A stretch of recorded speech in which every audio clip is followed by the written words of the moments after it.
Hey everybody, welcome back, or welcome if you're new. My name is Derek, and in today's video, we're going to be talking about two of the largest handheld gaming devices that you could buy in 2025. And so in this video, I'm going to attempt to persuade you to not worry about buying the newest and latest and greatest PC handheld gaming out there. In 2025, there are so many options. And so the two devices I'm talking about today are going to be the ASUS or ASUS ROG Ally, as well as the Lenovo Legion Go. They came out 2 years ago in 2023, and I'm gonna tell you why they're still valid in today's market. So first, let's go ahead and lay some ground rules and state that the word best is super subjective. What's best for me and how I use my gadgets, my phones, my whatever is going to be what's best for me. So when I say what's best for you, take that with a grain of salt because of the fact that I don't know how much you're going to be using your gadgets, your phones, or whatever.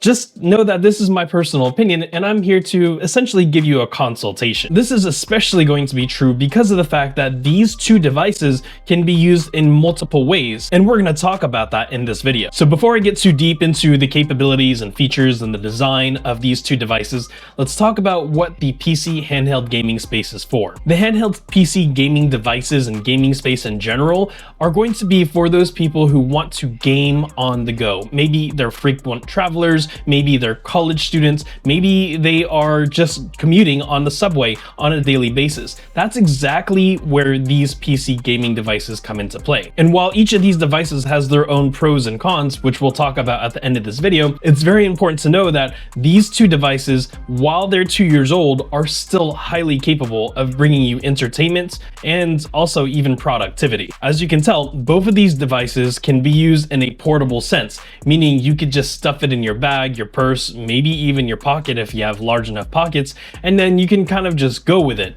Whereas the typical gaming console like a PlayStation 5 or an Xbox, they're more on the stationary side of gaming. You're not typically going to find a person with a PlayStation 5 tucked away in their book bag and then they're going to play it on the train or plane or whatever. I mean, I guess you could, but those situations are super rare. All right, so now let's get back to these two devices, starting off with the ASUS ROG Ally.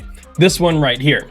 The ASUS ROG Ally came out in June of 2023, and so that makes this device approximately close to 2 years old now. It was a direct competitor to the Steam Deck at the time. So the ASUS ROG Ally is going to have a 7-inch display here, and then it's going to have two thumbsticks, asymmetrical thumbsticks, a D-pad kind of on the left-hand side over here. It's going to have the XYBA buttons on the right-hand side over here. It's going to have a speaker and then another speaker, and then you're going to have kind of like that start button as well as like the setting buttons kind of closer to the thumbsticks area. On the top portion of the ROG Ally, you have bumper buttons and trigger buttons on both the left-hand side and the right-hand side. They're both very tactile. You have a 3.5 millimeter head jack on the top portion, followed by a SD card frying ports at the top here. And then you have a kind of a larger port here, which is going to serve as a potential option for you to add an external GPU. And then in there, in that little same port, is going to be a USB-C port, which is going to be the only way of charging this device. We then have two volume buttons here for left and right, some two LEDs to show power as well as charging indicators. And then we have the power button right here. And the power button is also going to double down as a fingerprint reader as well. On the back of the ASUS ROG Ally, that's it. You can see that it's a basic build of anything. I mean, you have some fans here, you have some ASUS ROG Ally kind of logo there with kind of this weird holographic stripe there. But that's it. In the bottom, there's nothing. On the sides, there's nothing. And even though this device seems simplistic, the feel of it is actually pretty well. Tagged along with its nominal weight, the design of it makes it actually pretty easy to use before your hands actually start to cramp up. ROG Ally here has a screen that will output 1080p at 120 Hz, which is pretty decent considering the size of this device. And the internal software that the ROG Ally is going to be using is a Windows 11 operating system, to be specific, which means that you're able to play your Steam games, your Game Pass games, your EA, your Epic, your Ubisoft games on this particular device, so long as you kind of tweak some of the settings. And And as always, I don't ever really get too deep into the technical specs of any of the gadgets or tech that I review on this channel, because honestly, there are just people out there who just want to know if it works. And so if you're looking to play PS4 level games with some minor and modified tweaks to the game settings for resolution and frames per second, this is a really good contender. So one of the things that I love about the ROG Ally is the fact that it's portable. It can be put in my book bag, my sling bag. It can even sometimes fit in my coat pocket while I'm on the go. And that's one of the main reasons why I keep my ROG Ally. Now let's talk about this monster right here. This is the Lenovo Legion Go.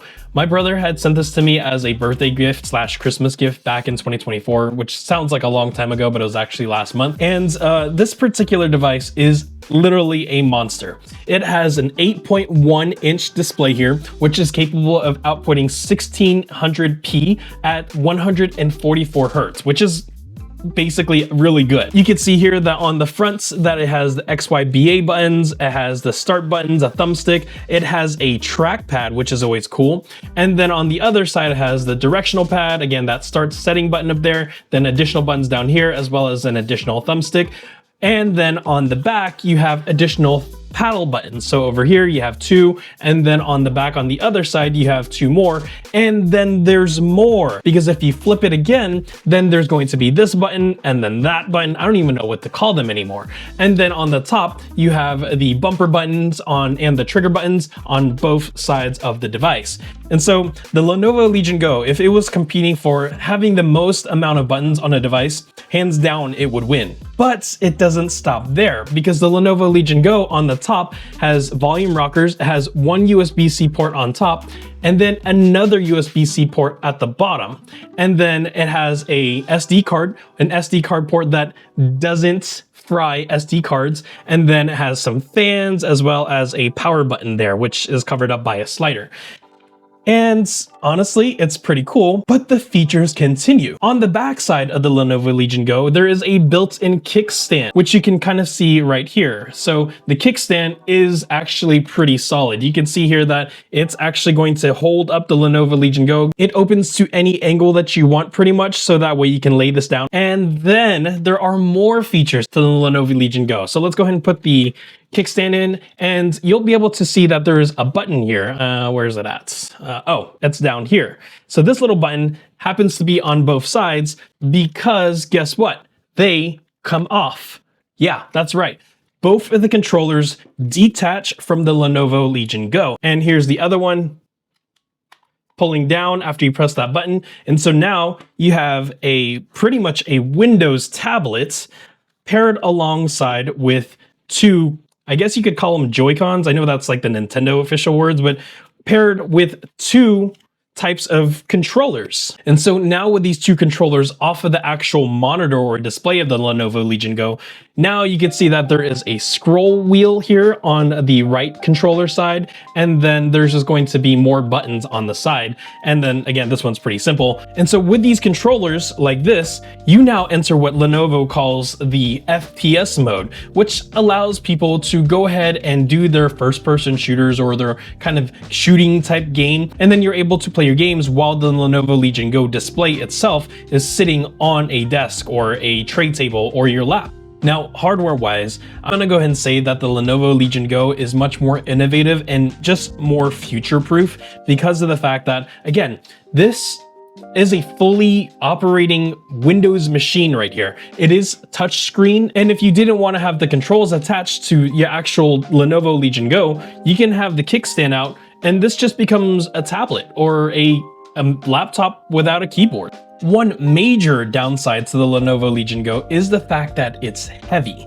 Even with the controllers off of the actual device, it's just a pretty hefty boy. I mean, honestly, but comparing it to the ROG Ally, the ROG Ally feels somewhat cheap and kind of like super plasticky compared to the Lenovo Legion Go. And so in order to put these back on, there are some tracks that you can see there, and then you essentially just put the controller back into the track and then you slide it back in, and it's done. Also, just an unobtrusive reminder, hit that like and subscribe button down below so that way YouTube finds this video to be algorithm worthy.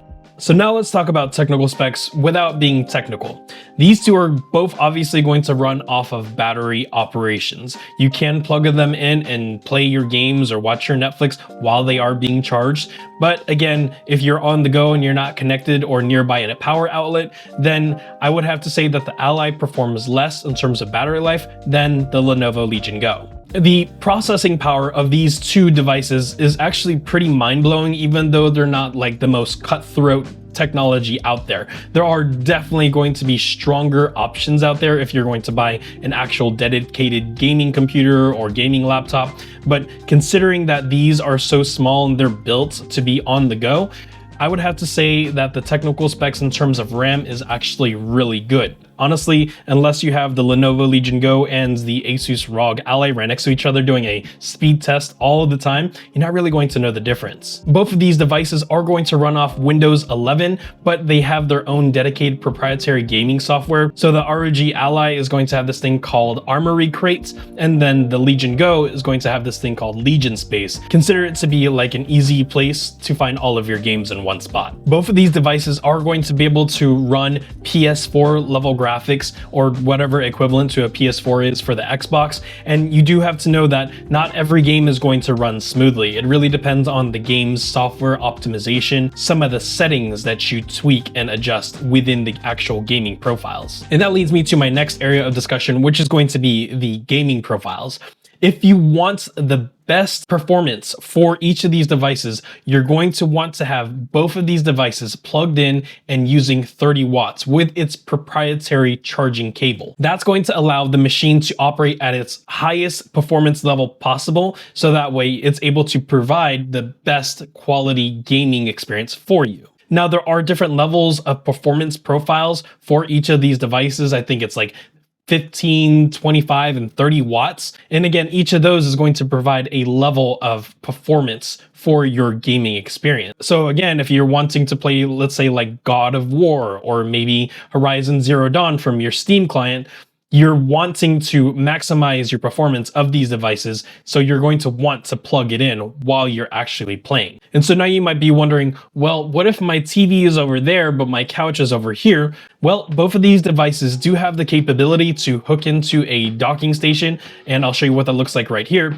And then you're able to plug in both of these devices using the USB-C cable, and that will then project onto your TV. And so that means you don't have to be sitting at the screen playing your games. You can actually still sit on your couch over there and then have the device put over here where it's closest to your TV, buy a Bluetooth keyboard or a Bluetooth gaming controller, sync it up to these devices, and then play your games as normal on the TV or on a larger screen.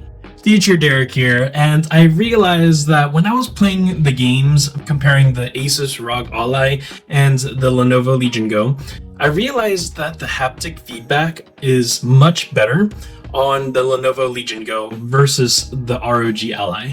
And it reminds me of like comparing the DualSense PS5 controller to the Xbox Series X controller.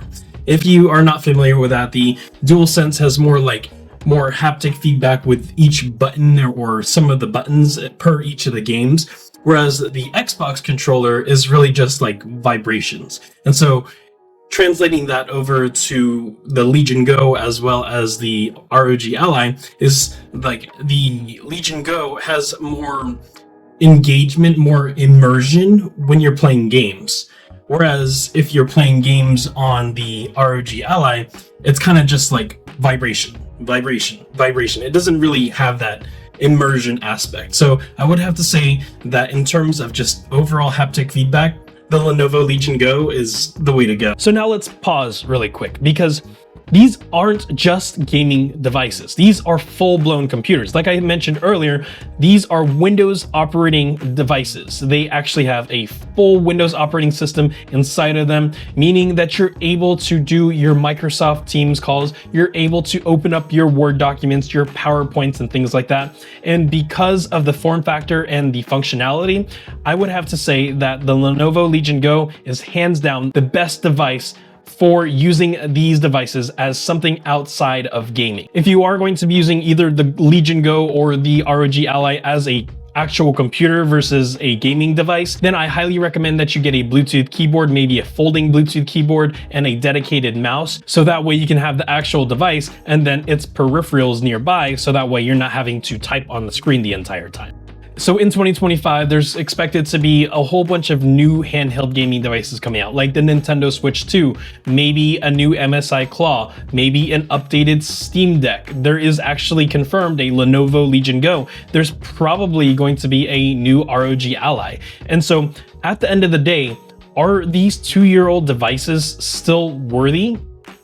Yeah, 100%. And I say 100% because without considering the technical specs and the performance, these two devices, considering their age, are going to be going on sale pretty regularly. I've seen on those used markets like Facebook Market and Mercari where people are selling the ROG Ally for like $250. And then I've seen on Black Friday where the Lenovo Legion Go drops to $499. And so I mean, really, you can't beat that. If you're trying to satiate your teenager's kind of gaming needs or whatever, get them one of these. They don't need to have the newest and latest and greatest because these are capable still.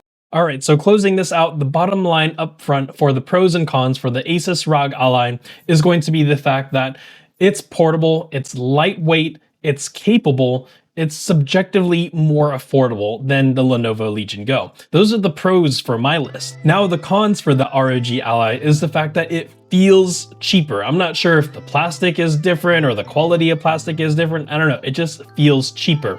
And then it has a smaller base storage. And like I said earlier, the ROG Ally has been known to use this port to fry your micro SD cards. All right, we're almost done. Stay with me just a little bit longer because I'm about to tell you if these two devices are still worth it in 2025. That's right. If you put your SD card in here, there's a high chance that your SD card is going to be fried like burnt pancakes or like my sister's garlic whenever she's cooking food. And the last con that I do not like about the ROG Ally is the fact that it has only one USB-C port. I just feel like in the day and age where USB-C ports are the main and only way to do data transfer or charging, we need more than one. Pros and cons for the Lenovo Legion Go. The first one is going to be the fact that it's just heavy. It's not exactly the lightest thing to carry around. If you put it in your book bag, you're gonna know it's inside your book bag. And go ahead and eliminate any type of thought of trying to put this in your coat pocket or your purse or your pocket because it's just not gonna fit. Another con about the Lenovo Legion Go is that it's just going to be just baseline more expensive. Even though there is a Lenovo Legion Go 2 coming out, I still haven't seen the prices drop for this below $499 new. And then even on those used marketplaces areas, I still see people trying to sell it for about $375. But the pros of the Lenovo Legion Go far outweigh the cons because of the fact that it has these detachable controllers, which I'm still learning how to do. And then there's going to be a kickstand, which is built in. You don't have to worry about where are you going to prop it on. There's more buttons, there's a trackpad, there's a larger screen, there's two USB-C ports, again, one on the top and one on the bottom. And overall, the technical specs inside are going to be better. Even if it's ever so slightly better, it's still better. And so to circle back all the way to the very beginning of this video is, who are these two devices for?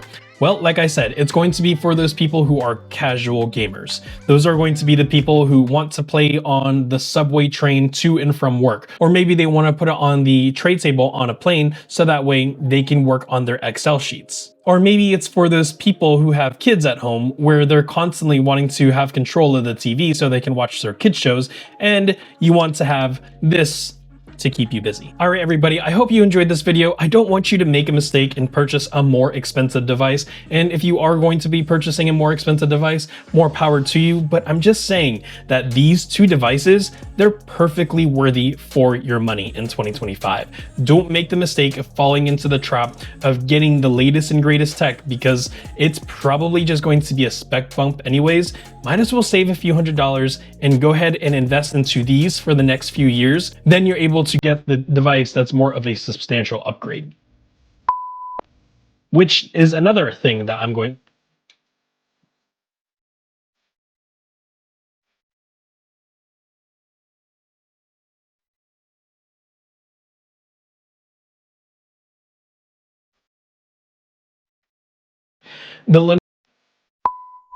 I'll see you in the next one.